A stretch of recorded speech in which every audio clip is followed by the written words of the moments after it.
Mutton biryani செய்ய போகிறேன். அதுக்கு தேவையான பொருள் என்னென்னு பார்க்கலாம். 1/2 கிலோ மட்டன் வாங்கி க்ளீன் பண்ணி வச்சுருக்கிறேன். அப்புறமா பாஸ்மதி அரிசி வந்து ஒரு 1/2 கிலோ எடுத்து வச்சுருக்கிறேன். ஒரு 3 பெரிய வெங்காயம், 3 தக்காளி, 4 பச்சை மிளகா, ஒரு லெமனை 2ஆக கட் பண்ணி வச்சுருக்கிறேன். அதுக்கப்புறமா இந்த பவுடர் தான் நான் இன்றைக்கி போட போகிறேன். இதில் வந்து பட்டை, கிராம்பு, ஏலக்காய் இந்த 3ஐயும் பவுடர் பண்ணி வச்சுருக்கிறேன். புதினா, கொத்தமல்லி, தனி மிளகாத்தூள், அப்புறமா தயிர், உப்பு தேவையான உப்பு வந்து நான் கல் உப்பு எடுத்துருக்கிறேன். இஞ்சி பூண்டு பேஸ்ட்டு, நெய், ரீஃபைண்ட் ஆயிலு, அப்புறமா சாம்பார் வெங்காயம் ஒரு 10 எண்ணெய் உரித்து அதை வந்து 1-2 அரைச்சி வச்சுருக்கிறேன். இப்போ ஃபஸ்ட்டு மட்டனை வந்து வேக வச்சிடலாம். மட்டனை வேக வைக்கிறதுக்காக குக்கரில் எடுத்து போட்டுக்கிறேன். இல்லை ஒரு 1/2 ஸ்பூன் இஞ்சி பூண்டு பேஸ்ட் போட்டுடலாம். இப்போ இதுக்கு தேவையான தண்ணி ஊற்றுறேன். இஞ்சி பூண்டு பேஸ்ட்டு போட்டாச்சு, தண்ணியும் ஊற்றியாச்சு. இப்போ இதில் கொஞ்சமாக மட்டன் வேகிறதுக்காக மஞ்சத்தூள் போடுறேன். நான் ஏற்கனவே சொல்லலை, இப்போ போடுறேன். அடுத்து இப்போ குக்கரை மூடி வச்சிடலாம்.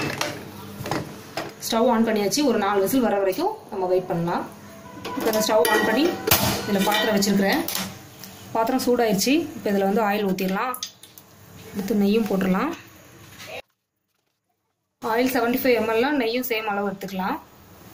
இப்போ வந்து ஆயில் நெய்யும் சூடாயிடுச்சு. இப்போ வெங்காயம் போட்டுடலாம்.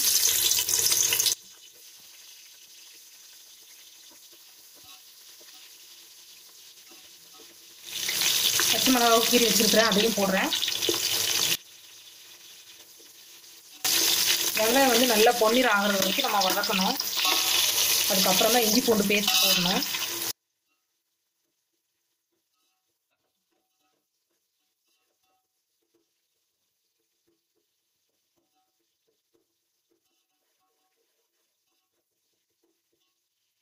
அரிசி வந்து ஒரு 2 தடவை கழுவிட்டு நான் தண்ணி ஊற்றி ஊற வச்சுருக்கிறேன். இது குறைஞ்சது ஒரு 1/2 மணி நேரமாச்சும் ஊறணும். நான் வந்து யூனிட் ரைஸ் தான் வாங்கியிருக்கிறேன். இப்போ இஞ்சி பூண்டு பேஸ்ட் போடுறேன்.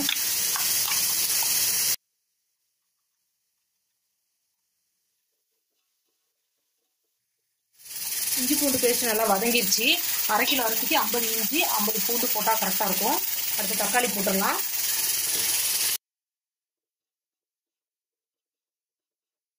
அடுத்து சாம்பார் வெங்காயம் அரைச்சதை போட்டுடலாம். அடுத்து புதினா கொத்தமல்லியும் போட்டுடலாம். இப்போ மிளகாத்தூள் போடலாம். மிளகாத்தூள் வந்து உங்களுக்கு காரம் எவ்வளோ தேவையோ அந்த அளவுக்கு பார்த்து போட்டுக்கோங்க. நான் ஒரு 1.5 ஸ்பூன் போட்டிருக்கிறேன். அடுத்து இந்த பட்டை, கிராம்பு, ஏலக்காய் பவுடர் பண்ணி வச்சுருக்கிறேன்ல, அதையும் போடலாம். அது ஒரு 1 ஸ்பூன் போடுறேன்.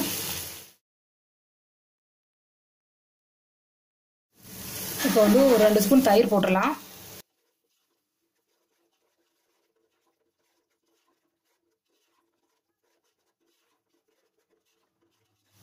அடுத்து லெமன் ஜூஸையும் ஊற்றிடலாம்.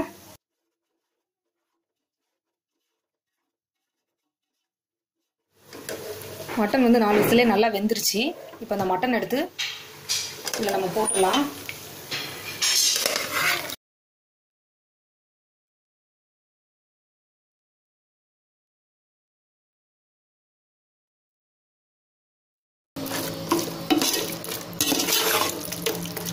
மட்டனை போட்டு நல்லா மிக்ஸ் பண்ணியாச்சு.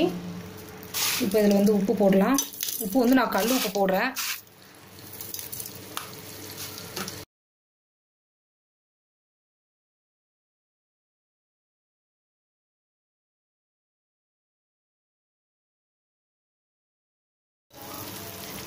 இப்போ வந்து தண்ணி ஊற்றணும்.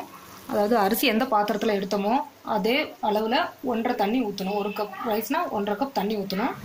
மட்டன் வேக வச்ச தண்ணியோட நான் தண்ணி ஊற்றி மிக்ஸ் பண்ணி வச்சுருக்கிறேன். இப்போ இதை தான் இதில் ஊற்ற போகிறோம். இதை நல்லா மிக்ஸ் பண்ணிவிட்டு மூடி வச்சிடலாம்.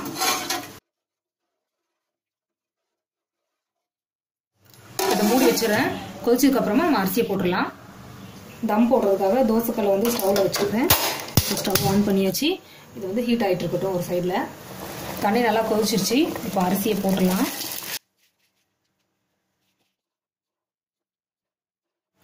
உப்பு காரம்லாம் இப்போ செக் பண்ணிக்கலாம். செக் பண்ணிவிட்டு மூடி எடுத்து மூடி வச்சிடலாம். அரிசியை போட்டு ஒரு 5 நிமிஷம் நல்லா கொதிச்சதுலேயே பாருங்கள், தண்ணி எல்லாம் நல்லா கம்மி ஆயிடுச்சு. இன்னும் கொஞ்சம் தான் தண்ணி இருக்குது. இதுவும் கம்மியானதுக்கப்புறமா நம்ம தம் போட்டுடலாம்.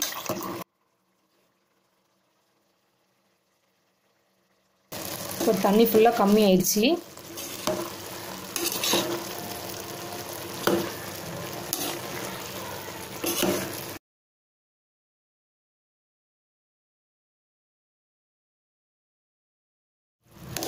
இப்போ தம் போட்டுடலாம். மூடி வச்சாச்சு. இப்போ ஸ்டவ்வையும் சிம்மில் வச்சாச்சு. இந்த சைடில் தோசை கல்லும் நல்லா சூடாயிடுச்சு. இப்போ இந்த ஸ்டவ்வை ஆஃப் பண்ணிடலாம். கல்லுலேருந்து நல்லா ஆவி வர அளவுக்கு கல் நல்லா சூடாகணும். இப்போ இதை எடுத்து தம் போட்டுடலாம். மேலே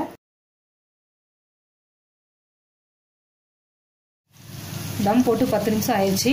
இப்போ கல்லெல்லாம் எடுத்துடலாம். கல் நல்லா சூடானதுக்கப்புறம் தான் எடுக்கணும். இப்போ மூடி திறந்து பார்க்கலாம்.